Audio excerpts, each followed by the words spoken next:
All dear students, my name Praveen Chauhan और स्वागत है आप सभी का अपने पाइवन क्लासेस में। और हम लोग जैसा कि चैप्टर नंबर 3 कर रहे थे और चैप्टर नंबर 3 में हम लोग पढ़ने वाले हैं न्यूमेरिकल। और न्यूमेरिकल की सीरीज में आपको लेकर आया हूं। इस वीडियो में मैं आपको बेहतरीन से बेहतरीन न्यूमेरिकल आऊंगा जो आपके बोर्ड एग्जाम के लिए सुटेबल है। तो पहला न्यूमेरिकल जैसे कि मैंने आपको लिखा है कि in a wire 10 to the power minus 9 electron is passing in 10 to the power -3 per second। ठीक है, then find the value of current and direction of current. तो दो चीज यहां पर फाइंड करनी है कि नंबर ऑफ इलेक्ट्रॉन उसने दिया है। क्या दिया बच्चे? उसने नंबर ऑफ इलेक्ट्रॉन दिया है। और नंबर ऑफ इलेक्ट्रॉन क्या है भाई? जो जो गिवन है पहले वो लिख लेते हैं। तो जब इसका सॉल्यूशन करेंगे तो हम लोग जो गिवन है वो चीज लिख लेते हैं। तो n बराबर कितना है? 10 to the power 9 इलेक्ट्रॉन। कितना है? 10 to the power 9। और वो कितने सेकंड में पास हो रहे हैं? 10 to the power -3 पर सेकंड पास हो रहे हैं। ठीक है, 10 to the power 3 सेकंड में पास हो रहे हैं। तो टाइम दे दिया आपको 10 to the power -3। कितना दे दिया? 10 to the power -3। आपको फाइंड क्या करना है? करंट की वैल्यू फाइंड करना है कि आई कितना होगा। भाई आई की वैल्यू होती है, आपको पता है सर, आई की वैल्यू होती है Q/T। क्या होती है बच्चे? आई की वैल्यू होती है Q/T। लेकिन हमें Q नहीं दिया, तो हम कैसे करेंगे? हम करेंगे Q की वैल्यू हमें पता है Ne भी तो होती है, क्योंकि दूसरी वैल्यू क्या होती है बेटा? Ne होती है अपॉन में T। ये डाल दीजिए आप। ठीक है, अब वैल्यू रख दीजिए।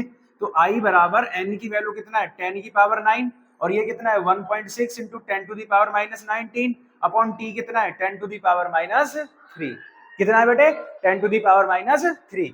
अब I इज इक्वल्स टू, इसे घटाओगे आप तो 1.6 इंटू 10 की पावर 9 -19 अपॉन 10 की पावर -3। तो I बराबर 1.6 इंटू 10 की पावर -10 अपॉन 10 की पावर -3। ये ऊपर जाएगा तो I इज इक्वल्स टू 1.6 10 की पावर -10। अब ये नीचे से ऊपर जा रहा है तो प्लस का 3 बचा, तो I की वैल्यू 1.6 इंटू 10 की पावर -7 और एम्पियर। तो ये आपका करंट आ जाएगा कितना है? 1.6 इंटू 10 की पावर -7 एम्पियर का करंट उसमें पास हो रहा है। अब इसमें हमने पता है कि भाई करंट की डायरेक्शन भी हमसे पूछ रहा है कि करंट की डायरेक्शन क्या होती है। तो मैंने आपको बताया हुआ था किसी भी वायर में जो करंट की डायरेक्शन होती है वो अपोजिट ऑफ द इलेक्ट्रॉन होती है। अगर इलेक्ट्रॉन आपका इस डायरेक्शन में मूव कर रहे हैं तो हमेशा करंट इसके अपोजिट मूव करेगा। करंट क्या करेगा? इसके अपोजिट मूव करेगा। तो आप करंट की डायरेक्शन में क्या लिखोगे? Opposite of the electron. क्या लिखोगे बेटा? Opposite of the flow of electron, है ना? इलेक्ट्रॉन के फ्लो के हमेशा अपोजिट होती है। तो ये हो गया आपका पहला न्यूमेरिकल। बोलो समझ में आया बेटे? कैसे करना है आपको? क्लियर हुई सारी चीजें कि एक वायर में इतने इलेक्ट्रॉन इतने पर सेकंड के हिसाब से काम कर रहे हैं, है ना? और आपको क्या काम करना है? तो उसका वैल्यू फाइंड करना है करंट का और डायरेक्शन फाइंड करनी है। तो सबसे पहले हमने करंट निकाला, फिर इसकी डायरेक्शन बता दी कि हमेशा अपोजिट ऑफ द इलेक्ट्रॉन रहेगा।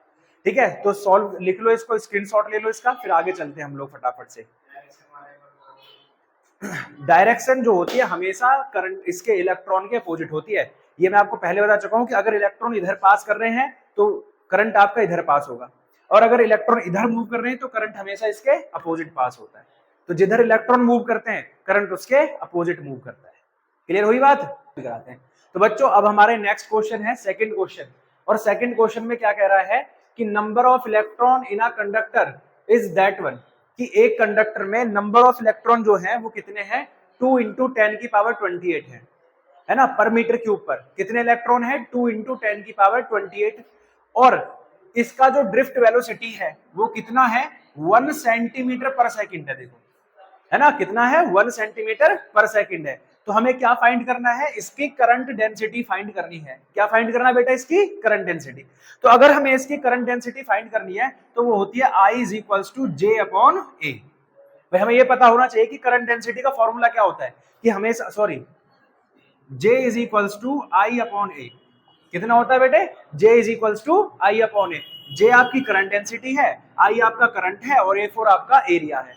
तो भैया हमें पता है कि उसने हमें ये तो दिया नहीं, उसने हमें जो फॉर्मूला दिया है, फॉर्मूले में क्या क्या दिया है? उसने हमें नंबर ऑफ इलेक्ट्रॉन दिया है जिसकी वैल्यू है 2 इंटू 10 की पावर 28। कितनी है बेटा? 2 इंटू 10 की पावर 28। फिर उसने हमें ड्रिफ्ट वेलोसिटी दी है जिसकी वैल्यू Vd बराबर कितना है? 1 सेंटीमीटर पर सेकंड है। अब देखो ये जो वैल्यू थी ये पर मीटर क्यूब में थी, पर मीटर क्यूब थी ना, और ये वाली जो वैल्यू है वो सेंटीमीटर में है। ये वाली वैल्यू मीटर में, ये वाली वैल्यू सेंटीमीटर में। तो हम सेंटीमीटर को पहले किस में बदलेंगे? मीटर में। सेंटीमीटर को किस में बदलेंगे? मीटर में। तो कैसे बदलेंगे? VD is equals to 1 into 10⁻⁻² metre per second हो जाएगा। जब भी सेंटीमीटर को मीटर में बदलते हैं तो 10⁻⁻² से मल्टीप्लाई कर देते हैं। किससे मल्टीप्लाई कर देते हैं बेटा? 10⁻⁻² से। अब अगर यहां देखो तो इस फॉर्मूले में तो ये सूट करेगा नहीं, है ना? तो अब नहीं करेगा तो मेरे पास एक वैल्यू होती है सर, आई की वैल्यू NEAVD। पढ़ा है कि नहीं पढ़ा? आई की वैल्यू होती है NEAVD। तो क्यों ना मैं यहां रख दूं J बराबर NEAVD और अपॉन में A। तो A से A कट जाएगा तो J बराबर NEVD। कितना बचा बेटे? J बराबर NEVD। अब यहां रख दो तो J is equals to N की वैल्यू 2 इंटू 10⁻28, E की वैल्यू 1.6 इंटू 10⁻⁻19 और VD की वैल्यू है 10⁻⁻2। 1 इंटू 10⁻2 को 10⁻⁻2 ही लिख सकते हैं, कोई दिक्कत नहीं। अब J इज इक्वल्स टू बेटा पहले 2 इंटू 1.6, जो ये नंबर्स हैं उन्हें पहले लिख लो, है ना? ये पावर वगैरह में बड़ी दिक्कत हो जाती है बच्चों को, तो इसलिए सबसे पहले क्या करो कि ये जो इसके क्या है नंबर्स हैं उनको एक साथ मल्टीप्लाई में करके लिख लो। अब जो पावर बची है 10⁻28 है, ये -19 है और ये -2 है। तो J इज इक्वल्स टू 16 2 जा 32। आप कहेंगे सर 3.2 हो गया। कितना हो गया? 3.2। अब 28 में से 19 घटाओ पहले, है ना? जल्दी बताओ, 28 में से 19 जाएगा तो कितना बचेगा? आप कहोगे सर 18 में से 9 गया तो 9 बचा। फिर उस 9 में से कितना माइनस करना है? 2 भी माइनस करना है। तो अब बताओ कितना बचेगा, है ना? 7 बचा। कितना बचेगा? ओनली 7। ठीक है, कितना बचेगा? ओनली 7 बचेगा। तो ये आ जाएगा आपका करंट डेंसिटी, है ना? और करंट डेंसिटी क्या होता है? एम्पियर पर मीटर स्क्वायर, है ना? क्या हो जाती है बेटा? Ampere per metre square. तो बताओ बेटा, समझ में आया ना? एक एक पॉइंट क्लियर कर दूंगा, बस आप एक काम करो, हमारी वीडियो को जल्दी से जल्दी अपने ग्रुप में अपने फ्रेंड्स के साथ में शेयर करो, लाइक करो और चैनल को सब्सक्राइब करो, ताकि यार मैं ऐसे ही और वीडियो आपके लिए बनाता रहूं। तो फटाफट से ये कर दो, फटाफट से कर दो आप, फटाफट। ठीक है, तो अगर आपको समझ में आया कि कैसे करना है, देखो एक ही फॉर्मूला काम नहीं करता, उसका हमें दूसरा पैटर्न भी सोचना होता है कि और कैसे निकल सकता है। तो मेरे पास ये रिलेशन होता है कि आई और VD में संबंध है, ये मैंने यहाँ पुट किया, इससे वैल्यू निकाल दी। ठीक है, अब हम चलते हैं थर्ड क्वेश्चन पर। तो अब हमारा अगला क्वेश्चन है, आप ये देख रहे हैं, the resistance of a coil. एक कॉइल है जिसका रेजिस्टेंस, ठीक है, एट 0 डिग्री सेल्सियस इज 3 ओम, यानी 0 डिग्री सेल्सियस पर उसका टेम्परेचर कितना है? 3 ओम है। And at 100 degree Celsius its resistance is 3.75 और 100 डिग्री सेल्सियस पर उसका टेम्परेचर कितना हो जाता है बच्चे? 3.75 हो जाता है। तो find the temperature coefficient of resistance. क्या क्या है? Find the temperature coefficient of resistance, ये हमें फाइंड करना है। और ये बहुत अच्छा क्वेश्चन है, वेरी इंपॉर्टेंट क्वेश्चन है, यानी कि इस तरह का क्वेश्चन अच्छा है और पूछा जाता है।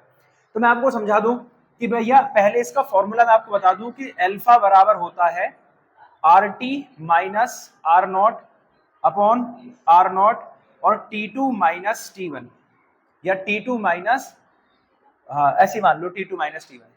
अब ये RT क्या है, R0 क्या है ना, T2 क्या है, T1 क्या है। तो RT जो R0 है इसका वो नॉर्मल टेम्परेचर है, 0 डिग्री सेल्सियस पर रेजिस्टेंस कितना है ना। R0 मतलब क्या होता है कि 0 डिग्री सेल्सियस पर इसका रेजिस्टेंस कितना है। तो R0 यानी 0 डिग्री सेल्सियस पर रेजिस्टेंस है इसका 3 ओम। तो R0 की वैल्यू मुझे मिल गई 3 ओम। फिर RT कितना है, यानी किसी टेम्परेचर पर, तो 100 डिग्री सेल्सियस पर कितना ओम है? 3.75। तो RT बताता है कि किसी गिवन टेम्परेचर पर रेजिस्टेंस कितना है। तो कितना बच्चे? ये 3.75 है। अब जो हमारा T2 है वो कितना है बेटा? 100 डिग्री सेल्सियस।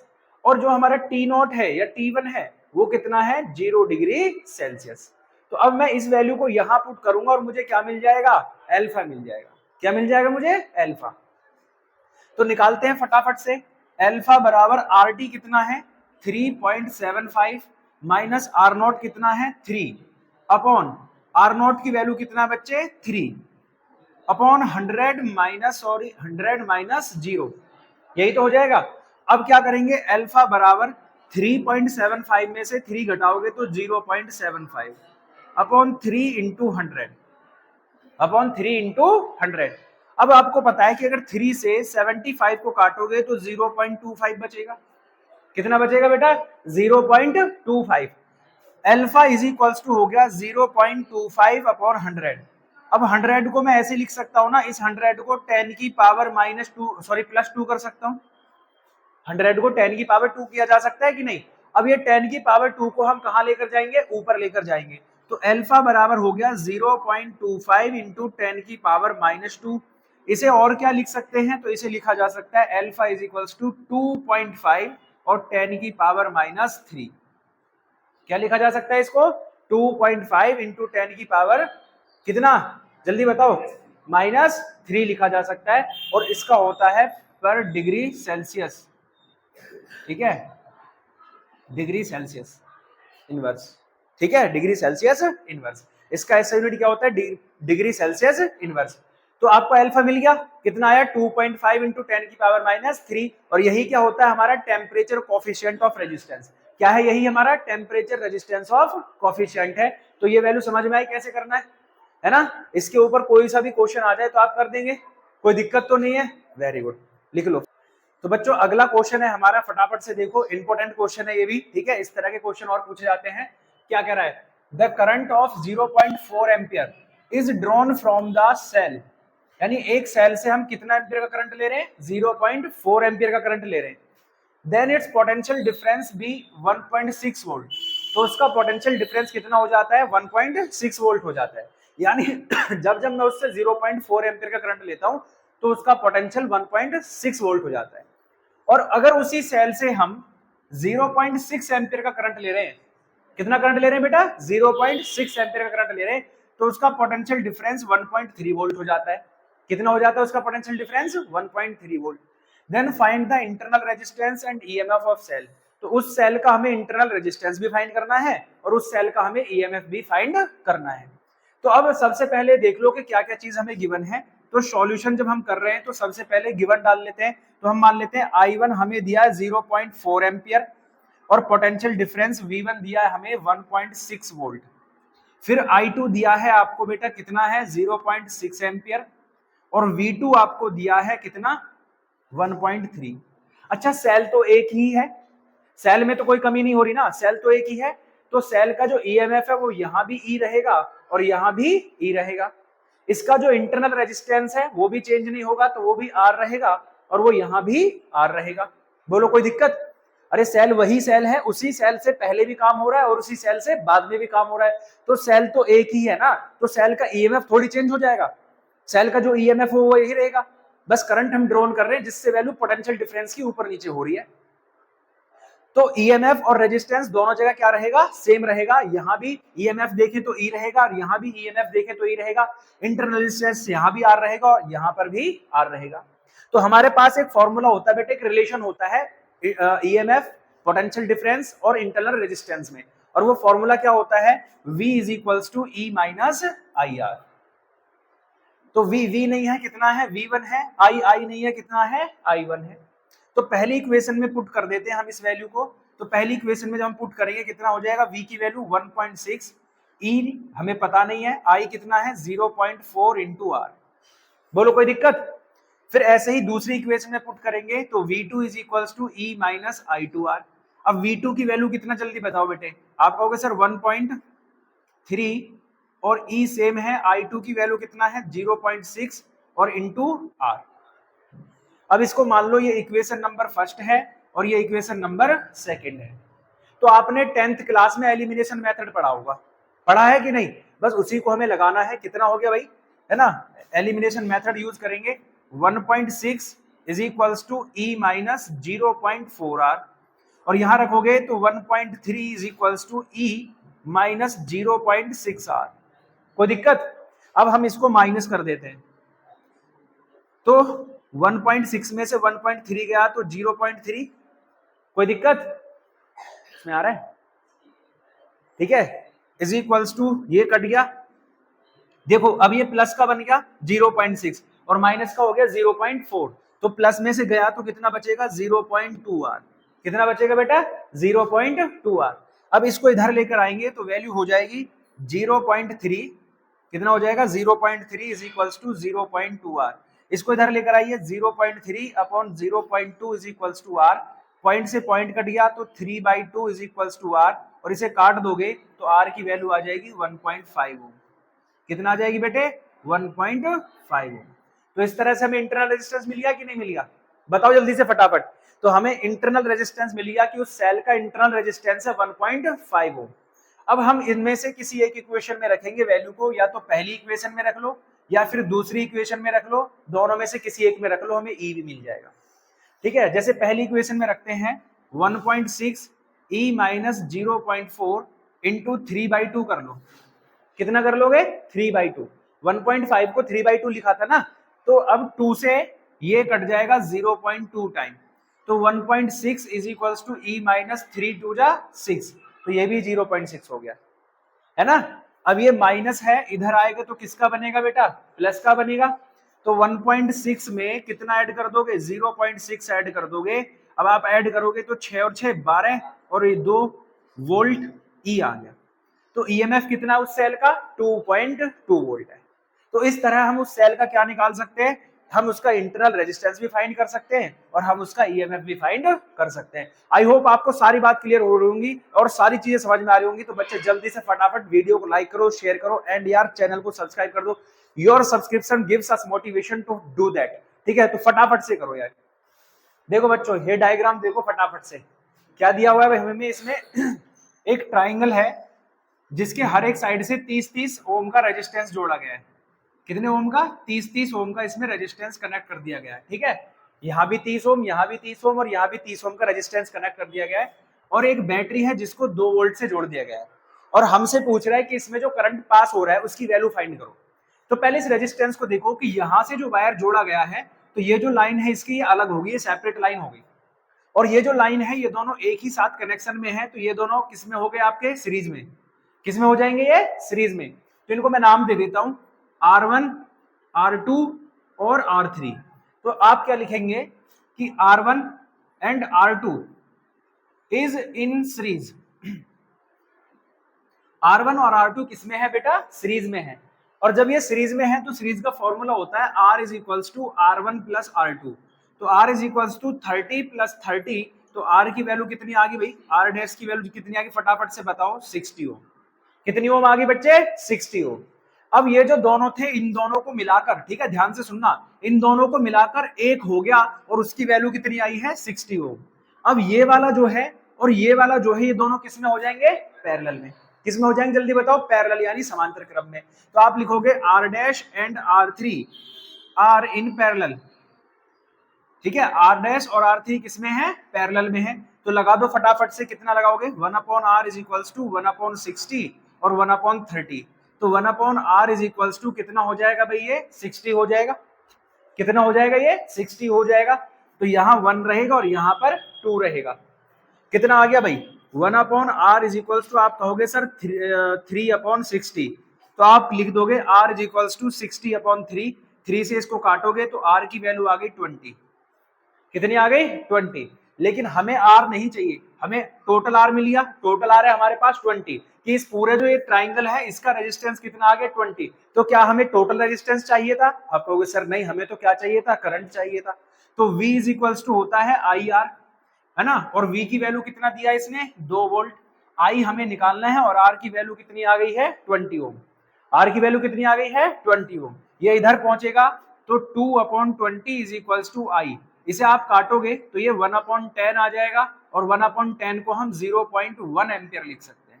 तो कितने एम्पियर का करंट जा रहा है इसमें? 0.1 एम्पियर का। आई होप आपको क्लियर हुआ होगा। फटाफट से लिख लो इसको।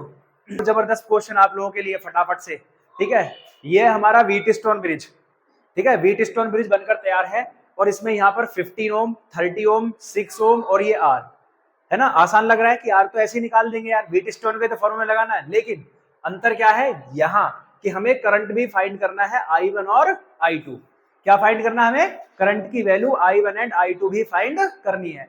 तो अब आता है क्वेश्चन। तो सबसे पहले तो देखो सिंपल फॉर्मूला है, जब मैं इसका सॉल्यूशन करूंगा तो हमें P/Q is equals to R/S। P कितना बच्चे? 15। ठीक है भाई, ये आपका P है, ठीक है, ये आपका Q है, ये आपका R है, और ये आपका S है, मान लीजिए थोड़ी देर के लिए। तो P अपॉन में 15 अपॉन हो गया R, और R की वैल्यू होगी 30 और S की वैल्यू होगी आपकी 6। ठीक है भाई। अब आप कहेंगे कि 6 5 जा 30 और 5 3 जा 15, तो ये हो गया 3 अपॉन R और ये हो गया 1 अपॉन 1। क्रॉस मल्टीप्लाई करोगे तो R की वैल्यू कितनी आ जाएगी? 3 ओम। कितनी आ गई फटाफट से बताओ? 3 ओम। तो अब R की वैल्यू मुझे मिल गई है 3 ओम। अब आता है मेन टॉपिक कि भैया मुझे इसमें करंट भी फाइंड करना है जिसकी वैल्यू I1 और I2 है, दोनों करंट फाइंड करने। तो आप मुझे बताओ कि I1 करंट किस में जा रहा है? A से B और B से C में जा रहा है। तो जब I1 करंट में यहां से निकालूंगा तो I1 current pass through the, है ना, I1 current pass through the AB and BC, और AB और BC किस में है? सीरीज में, है ना। तो AB और BC जब सीरीज में है तो टोटल रेजिस्टेंस कितना हो जाएगा? 15 प्लस 3, तो RT आ गया आपका 18। कितना आ गया भाई? 18 ओम आ गया। अब इसमें जो पोटेंशियल था वो कितना है? 6 वोल्ट। पोटेंशियल कितना है? 6 वोल्ट। अब V इज इक्वल्स टू होता है IR। कितना होता है? IR। तो V कितना है? 6, I हमें निकालना है, R आ गया 18, तो I इज इक्वल्स टू हो जाएगा 6 अपॉन 18, जिसकी वैल्यू आ जाएगी 1/3 एम्पियर। कितनी आ जाएगी बच्चे? 1/3 एम्पियर। तो इस तरह से हम I1 की वैल्यू फाइंड कर पाए। अब ऐसे ही I2 निकालना है, तो I2 पास थ्रू किससे जा रहा है भाई? I2 AD and DC, AD और DC से जा रहा है, तो ये दोनों भी सीरीज में है। तो यहाँ जो टोटल होगा 30 प्लस 6 इज इक्वल्स टू 36 ओम हो जाएगा। कितना हो जाएगा बच्चे? 36 ओम।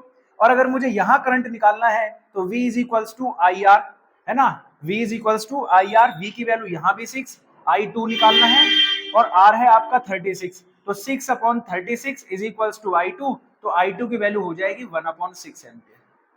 कितना हो जाएगी बच्चे? 1/6 एम्पियर। तो हम यहाँ से I1 भी फाइंड कर लिए और दूसरी वैल्यू I2 भी फाइंड कर लिए। तो इस तरह से हम व्हीटस्टोन ब्रिज वाले न्यूमेरिकल भी आसानी से सॉल्व कर सकते हैं, I1 एंड I2 फाइंड कर सकते हैं। और कोई डाउट रह जाता है बच्चे, आप मुझे कमेंट में बताना फटाफट से, ठीक है। मैंने अपना बेस्ट क्वेश्चन कराने की कोशिश की है, और अगर कोई आपके डाउट होते तो मुझसे पूछ लेना, फटाफट से कमेंट में डाल देना। मिलेंगे अगली वीडियो में, तब तक के लिए जय हिंद।